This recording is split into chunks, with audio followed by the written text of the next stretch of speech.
Bismillahirrahmanirrahim. Assalamualaikum warahmatullahi wabarakatuh. Pemirsa gapai kemuliaan yang dirahmati Allah, dalam Al-Quran tahajud digambarkan sebagai ibadah tambahan, sebuah keistimewaan yang diberikan kepada hamba yang mau bangun di saat yang lain masih tertidur pulas. Pada waktu itulah sepertiga malam menjadi ruang sunyi untuk mendekat kepada Allah, meminta ampunan dan memohon petunjuk dengan hati yang lebih jernih. Tahajud mengangkat seorang hamba menuju kedudukan yang terpuji ketika doa dan sujudnya hanya disaksikan oleh Allah Azza wa Jalla dengan keikhlasan hati yang hadir di saat paling sunyi. Pemirsa, selama 45 menit ke depan insya Allah kita akan mengulas makna tahajud dalam Al-Quran serta hikmah di balik sepertiga malam yang menjadi waktu terdekat kita untuk memohon ampunan dan pertolongan Allah Azza wa Jalla. Semoga pembahasan ini menggerakkan kita untuk menghidupkan malam-malam dengan doa dan mendekatkan kita kepada Allah dengan hati yang lebih tulus. Amin ya rabbal alamin. Seperti biasa saya tidak sendirian, sudah hadir bersama saya di studio ada ayahanda dan juga gurunda kesayangan kita semua, Kiai Haji Haris Akam. Assalamualaikum Ayah. Waalaikumsalam warahmatullahi wabarakatuh. Sehat Ayah? Sehat, tetap bersemangat. Semangat ya, pagi segar, mudah-mudahan penuh berkah. Amin ya rabbal alamin. Dan rezekinya banyak. Itu dia Pak Kiai, di tengah situasi negara kita yang mungkin banyak dar-derdo dan gebrakannya Pak Kiai ya. Yeah. Satu Pak Kiai sebelum kita mulai, bagaimana kita tetap waras, tetap kemudian menghadapi hidup dengan tenang ya di tengah suasana mungkin kondisi yang tidak mudah Pak Kiai. Kita yakin benar dengan yang diucapkan Nabi bahwa kita umat Islam itu sudah didoakan. Allahumma barik li ummati fi bukuriha. Ya Allah, berikanlah keberkahan kepada umatku di pagi hari. Kalau kita bangun pagi, tidak tidur pagi, kita bangun, kita sholat, maka yakinlah bahwa keberkahan akan ada. Nah, tinggal nilainya tergantung kita serahkan sama Allah. Percaya, pasti kita berkah di pagi hari. Jadi ikhtiar dulu, bangun pagi, sholat, kemudian lakukan amalan-amalan yang soleh Pak Kiai. Sisanya pasti Allah akan memuluskan ya, itu di hari doa itu. Nabi yang berlaku seumur hidup. Itu jaminan. Jadi kita tuh bangun pagi selalu semangat ya Pak Kiai. Itu tadi. Kalau kita mulai dengan banyak ketaatan. Pak Kiai, sebelum kita bahas, saya juga ingin mengingatkan bagi Anda pemirsa yang juga memiliki pertanyaan, Anda bisa mengirimkan pertanyaan Anda berupa video melalui nomor WhatsApp yang tertera di layar kaca. Baik Pak Kiai, tema kita ini Masya Allah luar biasa. Ini harus menjadi reminder kita setiap saat. Bagaimana kemudian dahsyatnya tahajud dan waktu sepertiga malam. Pak Kiai, dalam surah Al-Isra ayat 79 disebutkan bahwa tahajud adalah ibadah tambahan. Kenapa kemudian disebut ibadah tambahan Pak Kiai? Apa makna di balik ayat ini? Tafadhol. Ya, auzubillahi minasyaitonirrajim wa minal laili fatahajjad bihi nafilatan lak asa ayyab'asaka rabbuka maqaman mahmuda. Dan di antara waktu malammu bertahajudlah. Nafilatan lak. Nafilah itu maknanya pekerjaan ibadah yang sukarela. Ya, kita nafilah kadang juga dianggapnya sebagai ibadah sunnah. Dari kata nafilah itu. Asa ayyab'asaka rabbuka maqaman mahmuda. Bisa jadi dengan tahajud itu kau akan dibangkitkan pada makom yang tertinggi. Nah, ada beberapa makna. Yang pertama, apa yang dimaksud nafilah? Dia menambahkan ibadah-ibadah dari yang wajib. Nafilah itu lil mu'minin. Bagi Nabi, sholat tahajud itu, sholat malam itu hukumnya wajib. Nabi dan Rasul itu mewajibkan diwajibkan untuk melakukan tahajud. Jadi dalam hukum syariat Islam itu ada 3 Mbak Mila. Ada syariatul lin nabi, syariat yang berlaku hanya untuk Nabi saja.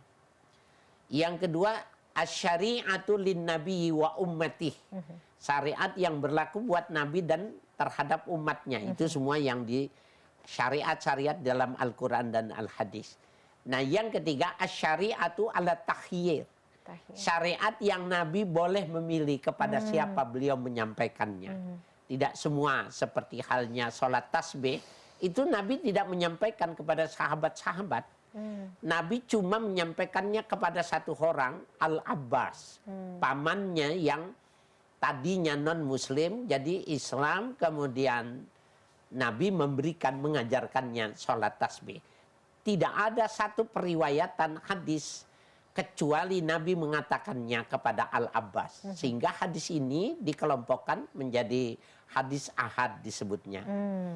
Nah itu seperti itu Mbak Mila. Oke, Masya Allah. Pak Kiai, kenapa kemudian sepertiga malam akhir itu menjadi waktu yang paling istimewa Pak Kiai ketika kemudian melaksanakan mungkin sholat tahajud dalam hal ini? Nah, kalimat wa minal laili itu kalimat min, kalau dalam bahasa Arab itu maknanya litab'id, sebagian. Sebagian. Oh. Ya, jadi dia bukan semua, sebagian. Kemudian sahabat Nabi menjelaskan tentang makna wa minal lail fi waqti tasyahud itu, ayat lain yang memberikan wa fil asharihum yastaghfirun. Pada waktu-waktu sahur mereka itu memohon ampun. Nah, waktu sahur itu maka diartikan sulusul lailil akhir, sepertiga yang paling akhir. Jadi kalau malam dari maghrib sampai subuh bagi tiga bagian, maka sepertiga yang akhir itu waktu sahur. Jadi sahur itu nama waktu, ya, nama waktu di mana mereka itu bangun memohon ampun.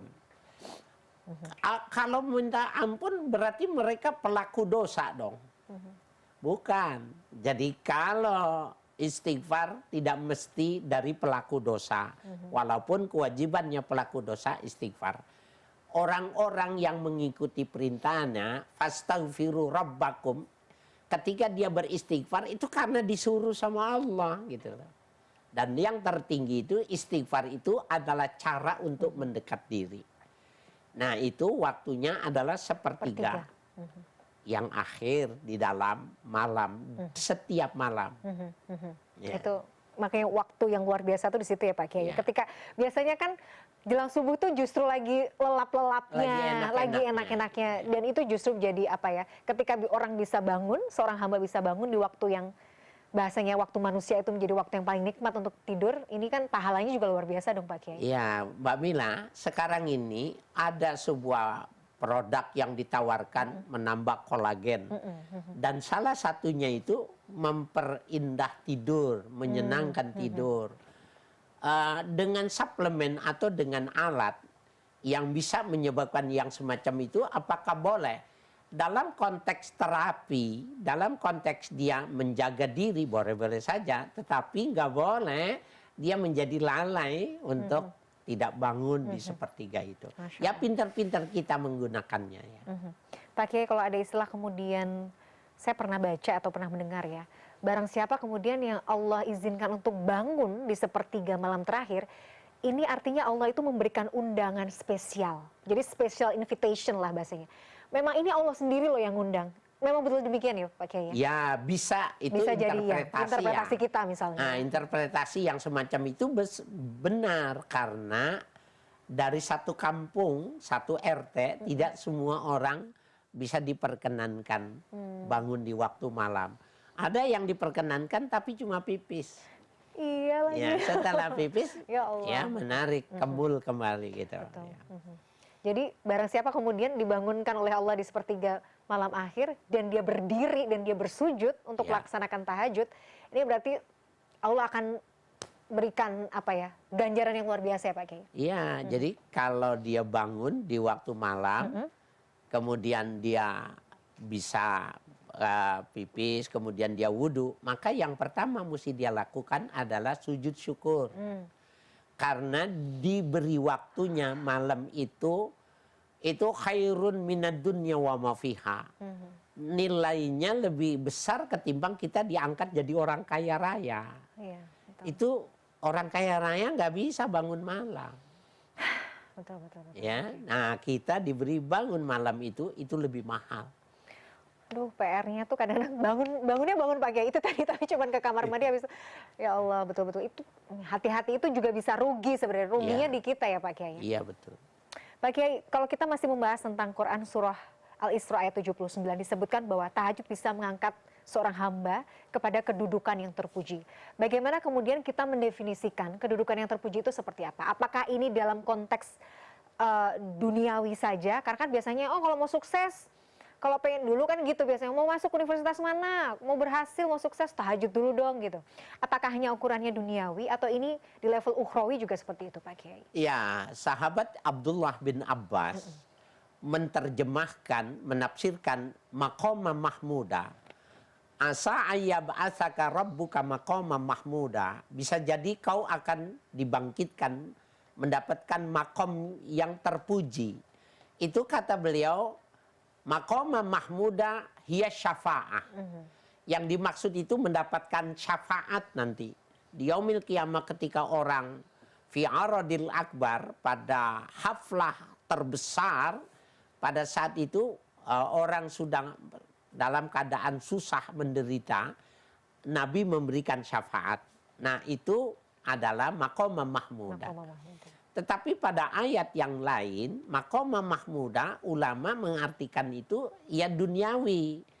Apa yang jadi hajat dia, maka ketika kita memintanya, kalimat maqama mahmuda, kita juga harus punya etika dalam meminta. Gini Mbak Mila, orang mau lulus, ya mau lulus di satu universitas, mau lulus dalam sebuah karier, dia jangan mendikte pertama, bahwa jangan dia minta lulus itu secara mutlak. Tapi dia hendaknya meminta, ya Allah, memang bila hambamu ini dalam pandanganmu lebih bagus untuk diterima, maka terimalah ya. Faqarribhu, maka dekatkannya. Faqarrib anni anhu, dekatkan aku kepadanya. Tapi wa illa faba'idhu anni, kalau tidak jauhkan ya Allah.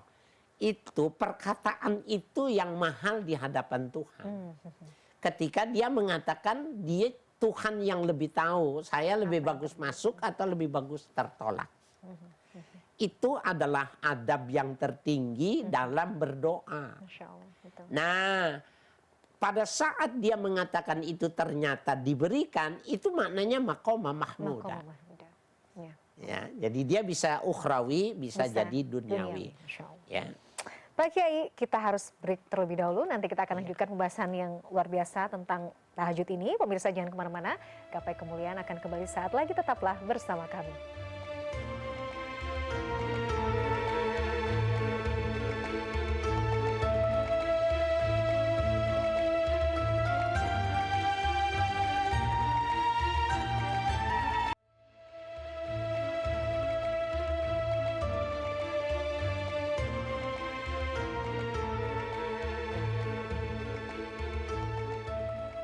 Pemirsa, terima kasih Anda masih menyaksikan Gapai Kemuliaan. Pemirsa, di segmen kedua ini seperti biasa, Kiai Haji Haris Hakam akan menjawab pertanyaan Anda pemirsa Gapai Kemuliaan yang sudah masuk melalui WhatsApp dalam segmen Ustadz Menjawab.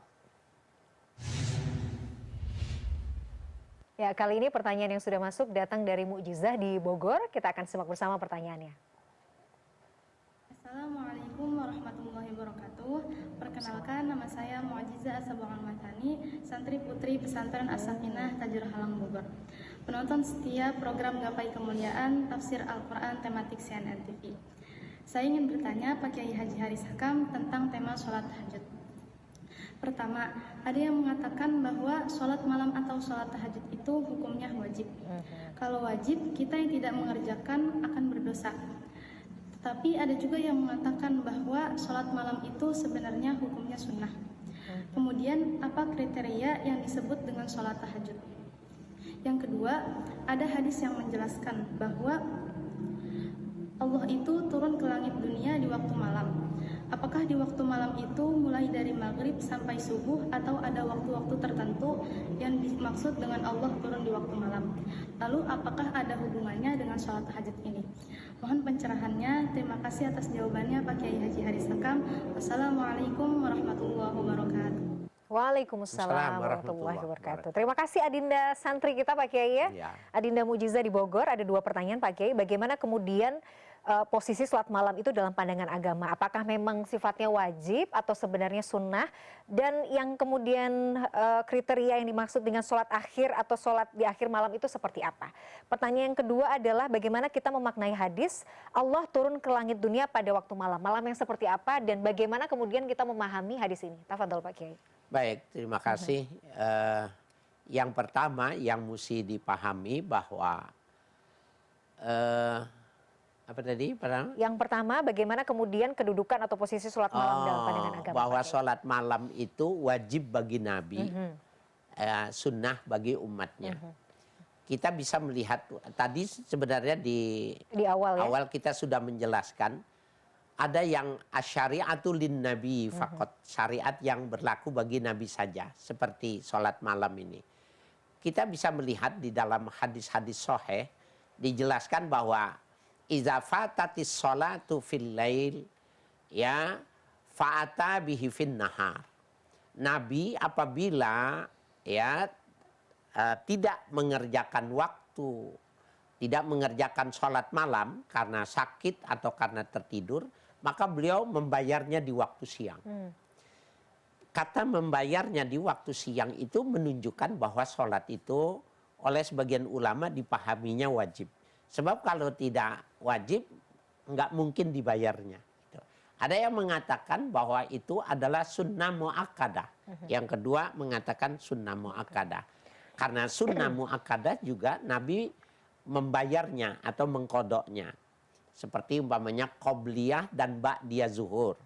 Itu Nabi pernah melarang orang la sholata ba'dal asri wa subhi. Tidak ada sholat lagi setelah asar dan subuh. Suatu saat Nabi sholat setelah asar. Ketika ditanyakan maka beliau mengatakan, aku tidak mengerjakan qobliyah zuhur dari lantaran kesibukan ada tamu. Maka Nabi mengerjakannya setelah asar di mana waktu itu waktu karohah. Jadi kebolehan waktu karohah sholat itu manakala tidak tahari, tidak menyengaja dan memang dia baru ingat. Nah, orang mengatakan qobliyah dan ba'diyah itu adalah sunnah mu'akkadah. Ini level yang kedua. Yang ketiga, bagi umatnya itu memang dihukumkan cuma sunnah saja.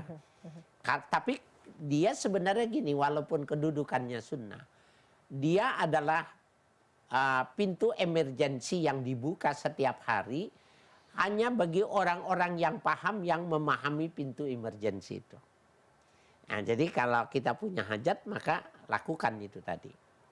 Nah, kriteria tahajud itu, Mbak Mila, at-tahajud, ya, itu maknanya at-tayakkuzu ba'da raqdah. Tahajud itu, ya, tersadar setelah tidur.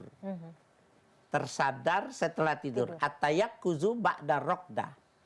Sehingga itu diberi nama sholat. Jadi sholat setelah sadar dari tidur. Gitu. Di dalam hadis lain, Mbak Mila, dijelaskan, Nabi pernah membuat penegasan tentang sholat malam ini. Ayah sabu ahadukum iza qomal layli kullahu qad tahajjad. Apakah kalian menduga ketika orang sholat dari awal malam sampai akhir malam itu melakukannya dengan tahajud? Nabi bertanya itu. Tetapi Nabi menjelaskan innamat tahajjud as-salatu ba'da raqdah. As-salatu ba'da raqdah. As-salatu ba'da raqdah. Salat setelah tidur. Raqdah itu an-naumul qalil. Tidur sebentar. Jadi tidur dari sore, kalau hajat masih seperti Mbak Mila, masih muda, silakan setelah itu tidur sebentar, bangun. Nanti tidur lagi, bangun. Itu yang disebut dengan tahajud. Sehingga ulama-ulama fikih mengatakan tahajud cirinya dua. Sudah sholat isya dan sudah tidur. Nah, kalau dia tidurnya tidak tidur, tapi dia melakukan sholat, nah makanya disebut dengan qiyamul lail. Sholat malam saja tidak disebut tahajud. Jadi kira-kira tahajud itu ada nilai yang berat. Lagi enak-enaknya tidur, bangun, kemudian dikenakan air gitu. itu mahalnya itu yang menyebabkan dia tidak sama dengan qiyamul lail. Itu tadi ya Pak Kiai. Jadi kalau misalnya Pak Kiai, Mas kita sedang ingin memulai lagi kebiasaan tahajud misalnya, tapi oke, mungkin kita tahu bakal effortnya kan harus lebih keras ya Pak Kiai. Apa yang kita bisa lakukan Pak Kiai untuk kita bisa memulai lagi, misalnya sudah lama kemudian nggak tahajud, pengen bangun lagi, ada ikhtiar yang kita bisa lakukan nggak Pak Kiai? Pertama, dari hari itu dia sudah niat. Okay. Pertama, niat. Yang kedua, qailulah. Qailulah itu tidur sejenak sebelum zuhur, bukan sesudah zuhur. Jadi tidur siang dalam Islam disebut qailulah, itu tidur beberapa menit sebelum zuhur. Kenapa sebelum zuhur? Kalau setelah zuhur nggak bisa. Setelah zuhur apalagi sudah makan minimal 1,5 jam. Bangun-bangun udah asar. Jadi qailulah itu sebelum zuhur. Zuhur jam 12, setengah 12 dia tidur. Sebentar ya. Itu ngecas setengah jam, 25 menit, 20 menit itu membantu bangun malam. Nah, jadi kalau dia niat, kemudian dia yang kedua melakukan qailulah, itu dia sudah booking tempat. Masya Allah. Nah, orang bilang kenapa sih saya kok susah bangun malam gitu. Pertanyaannya dibalik. Udah booking belum paginya? Ya Allah, betul. Nah, jadi kamu nggak bisa ya masuk ke restoran aja yang mahal harus booking.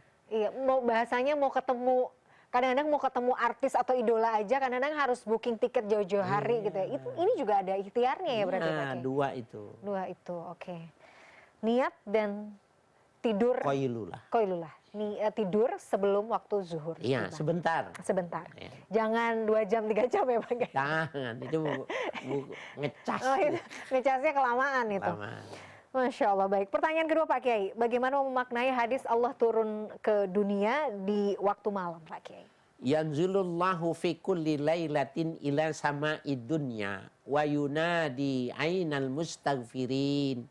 Aina yunajin, ya. Allah turun setiap malam ke langit dunia, ya, dan Allah bersuruh ainal mustaghfirin, mana orang-orang yang memohon ampun itu, mana orang yang punya hajat itu. Nah, yang dimaksud dengan di situ yang tadi kita sudah jelaskan adalah sulusul lailil akhir, sepertiga yang terakhir. Wahum bil asharihum yastaghfirun. Kalau dalam perspektif Al-Quran, Allah memberitahukan orang yang bangun memohon ampun di waktu sahur. Nah, waktu sahur itu adalah sepertiga, ya, yang ketiga. Jadi sepertiga yang ketiga di setiap malam. Kenapa diartikan Allah itu turun? Apakah turun itu maknanya dari atas ke bawah? Ya, ulama-ulama mengatakan itu ditakwil. Saking dekatnya antara Allah dengan orang yang punya hajat itu, kalau posisinya pada waktu sepertiga malam yang terakhir. Dia dekat sekali dengan Tuhan. Jadi ketika jauh dengan manusia, dia dekat dengan Tuhan. Ketika dia dekat dengan manusia, dia jauh dengan Tuhan. PR, Masya Allah, PR kita semua. Pak Kiai, kita jeda terlebih dahulu. Nanti kita akan lanjutkan lagi pembahasan yang luar biasa ini. Pemirsa jangan kemana-mana.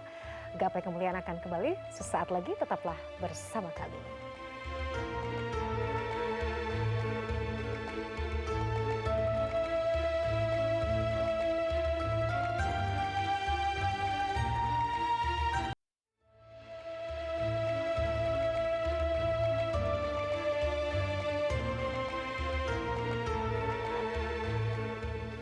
Pemirsa, terima kasih Anda masih menyaksikan Gapai Kemuliaan dalam episode Tahajud dan Rahasia di Sepertiga Malam. Pak Kiai, kalau misalnya kita terbangun dalam kondisi sudah mepet dengan waktu subuh, mungkin ada sekitar 10 menit, apa yang kita bisa lakukan? Kadang mungkin masih sempat nggak ya untuk sholat tahajud?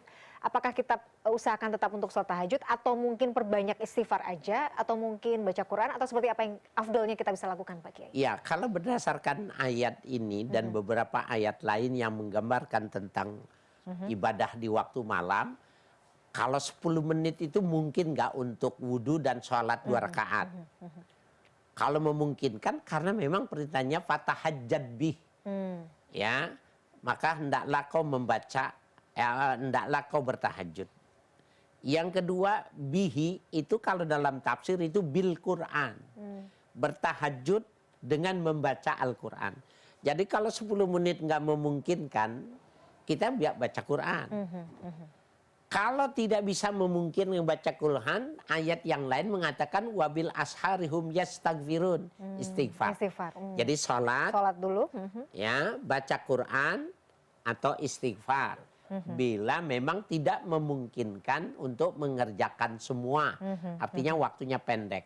Yang bagus tiga-tiganya dikerjain. Masya Allah. Jadi bangunnya memang kita harus ngeset ya Pak Kiai ya. Kadang-kadang memang harus ikhtiar, mungkin pasang alarm. Aduh, apa kabar pasang alarm tapi dimatiin lagi Pak Kiai.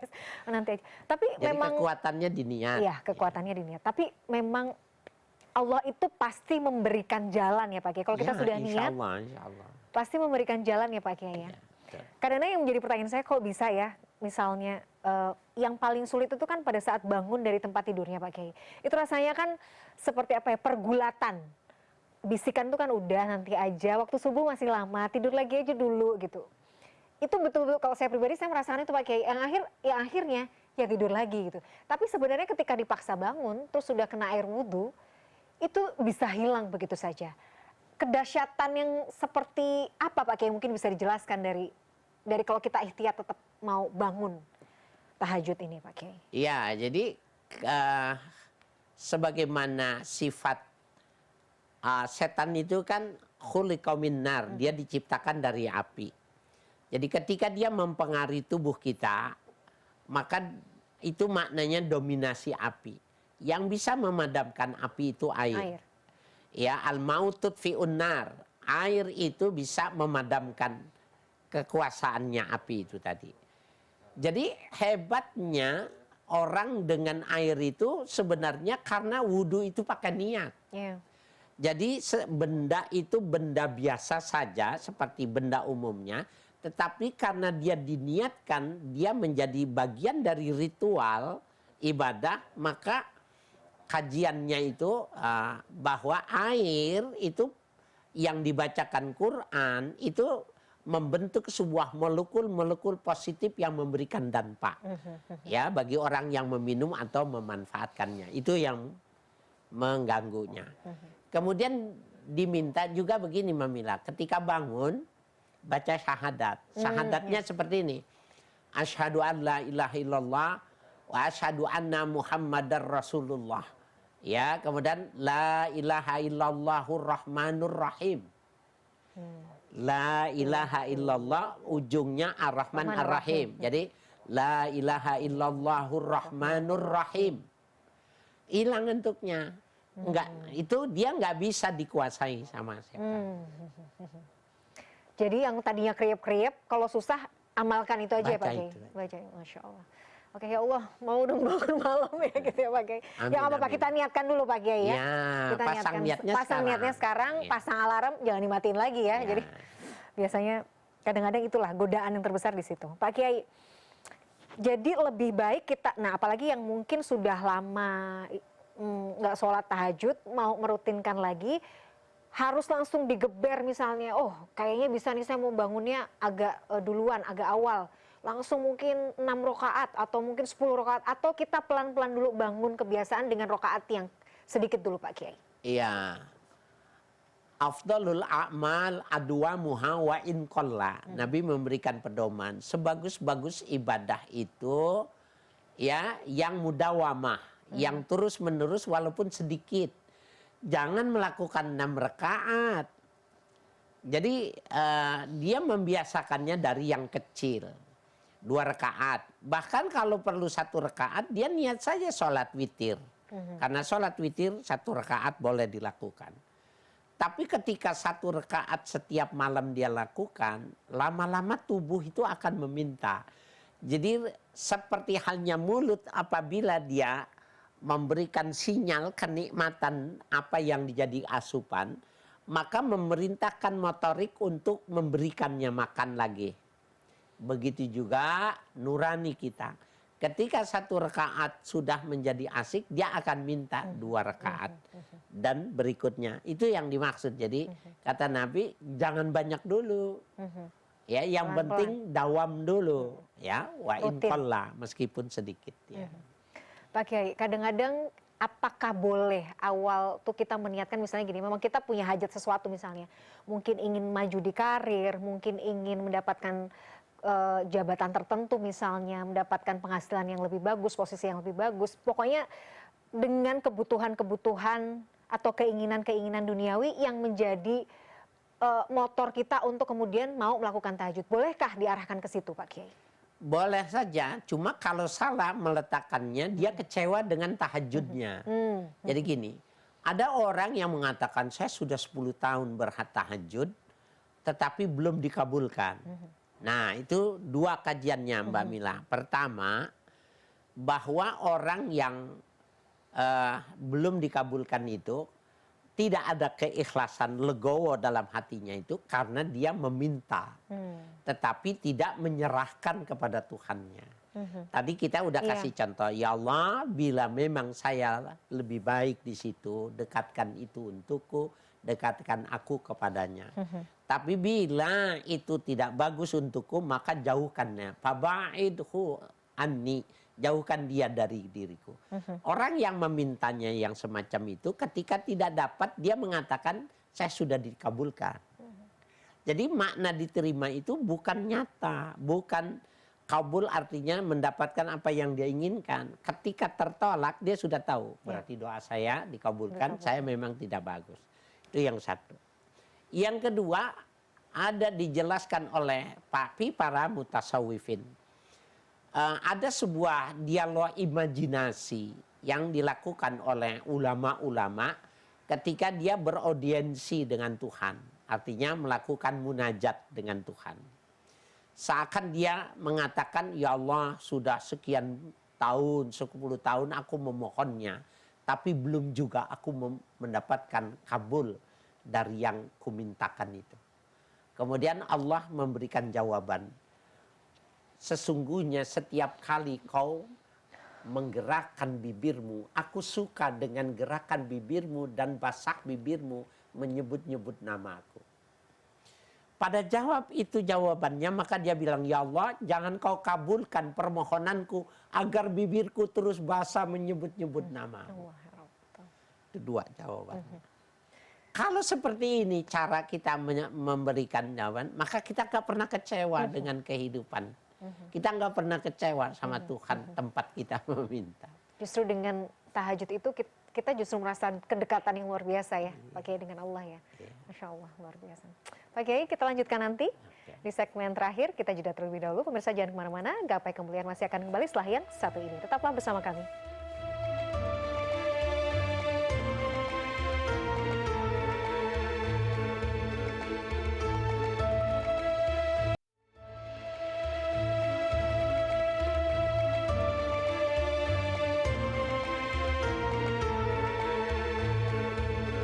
Terima kasih Anda masih menyaksikan Gapai Kemuliaan dalam episode Tahajud dan Rahasia di Sepertiga Malam. Pak Kiai, menyambung yang Pak Kiai sampaikan di segmen sebelumnya. Artinya ketika seorang hamba sudah bisa secara dawam melaksanakan tahajud, sudah bukan lagi tergerak karena keinginan satu dan keinginan lainnya, karena ingin ini, ingin itu, tapi karena ingin dekat dan kemudian ingin berholwat dengan Allah, begitu Pak Kiai, itu sudah makom tertinggikah Pak Kiai? Ya, subhanallah. Ada sebuah hadis yang jadi komparasi itu begini. Kebaikan seseorang itu ya afsus salam. Ketika dia menebar salam, ya liman ya'rif walam yu'rab, bagi orang yang dia kenal atau dia tidak mengenalnya. Ketika ada 2 orang sahabat yang dekat, Mamila, seorang sahabat yang dekat ditanya, ilaina ya akhi, kau mau kemana? Maka dia bilang, aku mau ke pasar, mau belanja, dagangan gitu. Kalau begitu aku ikut sama kamu. Loh, kamu kan bukan pedagang. Kau nggak punya keperluan. kenapa kau mesti ikut ke pasar? Ya, aku pengen ke pasar karena di pasar lebih banyak orang yang kau ucapkan salam dan aku bersalaman kepadanya. Bayangin Mbak Mila, pemahaman sahabat itu, dia bukan ke pasarnya. Tetapi di pasar itu banyak orang yang dia kenal atau dia tidak kenal untuk disalaminya. Insya Allah, insya Allah. Begitu juga sholat malam. Sholat malam itu tempat di mana Allah buka pintu emergensi khusus bagi orang-orang yang darurat. Pintu darurat itu dibuka terus. Nah, tetapi ada orang yang datang ke pintu darurat itu bukan mau memanfaatkan pintu darurat, tetapi dia tahu Tuhan ada di situ. Ketika Tuhan ada di situ, maka dia mendekat. Sehingga ya kedekatannya itu menjadi sesuatu yang mengasihkan, bukan faktor X yang dia inginkan dari kedatangan dia kepada itu, tapi kedekatannya. Pada saat itu makom dia adalah makomul ali, makom yang tinggi ketika dia memahami tahajud itu adalah kedekatan hamba dengan Tuhan, bukan meminta. Bukan meminta. Ah, itu makomnya tinggi betul. Masya Allah. Jadi karena rasa cinta, karena rasa butuh gitu ya Pak Kiai, butuh dalam artian butuh dekat gitu loh dengan Allah, betul. Maka dia melaksanakan itu. Yang pada akhirnya ketika sudah di level itu Pak Kiai, secara otomatis Allah akan memenuhi kebutuhannya, bukan Pak Kiai. Artinya tanpa meminta pun, kalau Allah sudah sayang, Allah akan beri tanpa kita minta sebenarnya. Ya, orang-orang yang sudah makom yang tadi itu, dia as-siqatulillah. Dia kepercayaannya itu hanya kepada Allah saja. Ketika Allah mengatakan mayyattaqillah yaj'al lahu makhraja wa yarzuqhu min haitsu la yahtasib. Orang yang takwa kepada Allah akan diberikan pintu jalan keluar dan diberikan rezeki.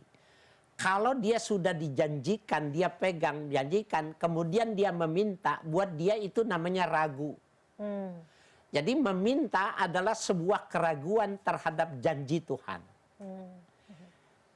Jadi yang dia butuhkan itu bukan penentuan janji Tuhan. Orang yang jatuh cinta itu dia tidak mau minta apa-apa. Yang dia minta itu cuma ketemu. Ketemunya itu yang menjadi sebuah permintaan, sebuah kebutuhan. Tapi kebutuhannya bukan materi, tapi kebutuhannya spiritual. Masya Allah. Betul. Luar biasa. Pak Kiai, apa kemudian keutamaan atau apa yang bisa kita dapatkan ketika kita sudah kemudian bisa merutinkan atau kita bisa istiqomah menjalankan amalan ini yang luar biasa ini Pak Kiai? Mbak Mila, salah satu kenikmatan beribadah itu istiqomah. Iya. Jadi bisa istiqomah saja, belum mengerjakannya, dia sudah merasakan halawatul istiqomah. Manisnya beristiqomah. Jadi dia udah dapat manis, dia seneng aja. Padahal madunya itu belum dicoleknya. Tapi dia sudah merasakan manis di bibir. Ya Allah, betul. Nah, tadi ini madu nih, kita pegang jilat manis. Setiap hari kita manis, maka pada saat kita melihat dan ini bukan punya kita, sesungguhnya lidah kita bisa merasakan sesuatu yang manis walaupun kita tidak menyolek karena ini bukan punya kita. Manisnya ibadah itu. Tidak ada bendanya, bukan punya kita, tapi kita karena rutinitasnya itu yang melahirkan kenikmatan. Bisa melakukan ibadahnya itu. Itu yang mahal. Itu yang mahal. Lebih mahal dari ibadah yang dia lakukannya. Oh, ya Allah. Luar biasa ya Pak Kiai, aduh banyak tamparan ini. Artinya PR-nya masih banyak. Pak Kiai, kadang saya merasa begini, kenapa ya saya nggak bisa bangun malam? Kok rasanya susah sekali gitu. Padahal mungkin Allah tuh sudah kasih sinyal gitu, udah bahasanya Noel gitu loh, ayo bangun gitu. Tapi kenapa susah sekali? Karena saya berpikir, apa ya mungkin adakah dosa atau kemaksiatan saya yang saya lakukan di siang hari yang sehingga membuat saya sulit rasanya untuk bangun dan sujud di sepertiga malam akhir. Bagaimana Pak Kiai dengan hal Ya, seperti itu benar. Itu pada kajian dimensi yang lain memang kajian yang kita bicarakan masalah yang itu sudah selesai. Tetapi kalau masalah itu belum selesai memang kalau kita sulit ibadah, apalagi bangun malam sudah, maka yang mesti kita tanya hari itu tadi makan apa, minum apa, memakai apa, mengatakan apa. Itu bisa jadi mani yang menahan dirinya untuk diterima sebagai tamu Tuhan. Jadi duyufur rahman itu bukan cuma orang yang datang ke Mekah. Tetapi duyufur rahman itu orang yang memanggil setiap malam. Nah, ketika pintu itu ditutup, yang menutup pintunya itu bisa dikoreksi makanan, minuman, pakaian, perkataan. Sehingga Tuhan mengatakan, malam ini aku nggak mau menerimamu. sedih. Nah, itu bisa jadi begitu. Kalau tadi bahasan kita, ini masalah ini udah selesai. Sudah selesai. Gitu. Gitu. Artinya iya, kalau mau mulai lagi berarti kalau susah koreksi diri. Tapi ketika sudah misalnya sudah bisa istiqomah, kenikmatannya itu datang dari istiqomahnya sebenarnya. Iya. Saya sendiri Mbak Mila kadang-kadang ini apa ya, saya koreksi gitu. Saya makan setiap hari begini, kemudian yang bulanan gini, tugas-tugas di instansi seperti ini. Apakah ini instansi ini yang menyebabkan saya berat gitu? Apakah saya mesti berhenti? Saya sampai sejauh itu. Kalau memang mesti berhenti, aku berhenti ya Allah. Kalau itu yang menjadi penghambatnya gitu. Kita harus berani mengatakan itu. Ya Allah. Kalau yang lebih besar, yang lebih bernilai, sholat malam. Tapi kalau kita tidak mentakar itu adalah yang terbaik dari segala-galanya, nggak usah mengoreksi terlalu jauh. Masya Allah. Cukup halal saja. Kalau ini bahasannya bukan halal. Mabruk. Mabruk. Pak Kiai, terakhir pertanyaan sebagai penutup juga.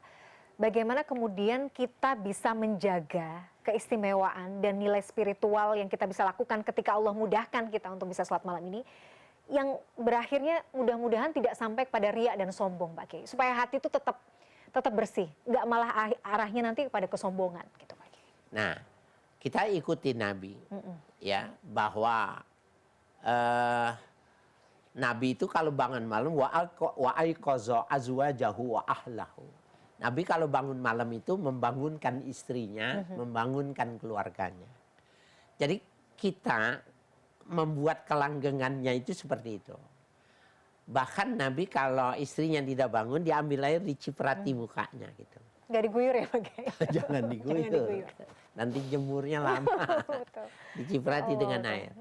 Kan bisa jadi dia nggak respect gitu.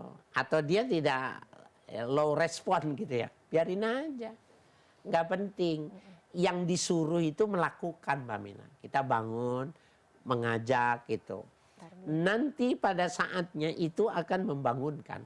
Oleh karena itu para pemirsa bersyukur kalau punya istri nggak usah dibangunkan tapi bangun malam. Masya Allah. Ya, ada orang-orang yang diberi karunia istrinya soleha, nggak disuruh puasa, dia puasa sunnah, nggak disuruh bangun malam, tapi dia bangun malam. Maka sesungguhnya dia diberikan karunia yang besar. Dia lebih mahal, ya, dari segala yang dimiliki orang lain. Masya Allah. Ya Allah Pak Kiai, mudah-mudahan Allah senantiasa mudahkan Amin. saya, kita semua, pemirsa Gapai Kemuliaan untuk bisa menghidupkan sepertiga malam kita ya Pak Kiai. Amin ya rabbal alamin. Pak Kiai, jazakallah khair. Ilmunya hari ini luar biasa. Pemirsa, tidak terasa usai sudah perjumpaan kita dalam program Gapai Kemuliaan hari ini. Semoga kajian hari ini membawa manfaat, membawa kebaikan, dan Allah Azza wa Jalla senantiasa mudahkan kita semua untuk menuntut ilmu agama dan mengamalkannya. Amin ya rabbal alamin. Terima kasih atas perhatian Anda. Saya Meladia Rahma dan juga Kiai Haji Harisna kamu undur diri. Insya Allah kita akan jumpa lagi pada episode yang akan datang. Subhanakallahumma wa bihamdika asyhadu an la ilaha illa anta astaghfiruka wa atubu ilaik. Wassalamualaikum warahmatullahi wabarakatuh. Waalaikumsalam. Terima kasih Pak Kiai.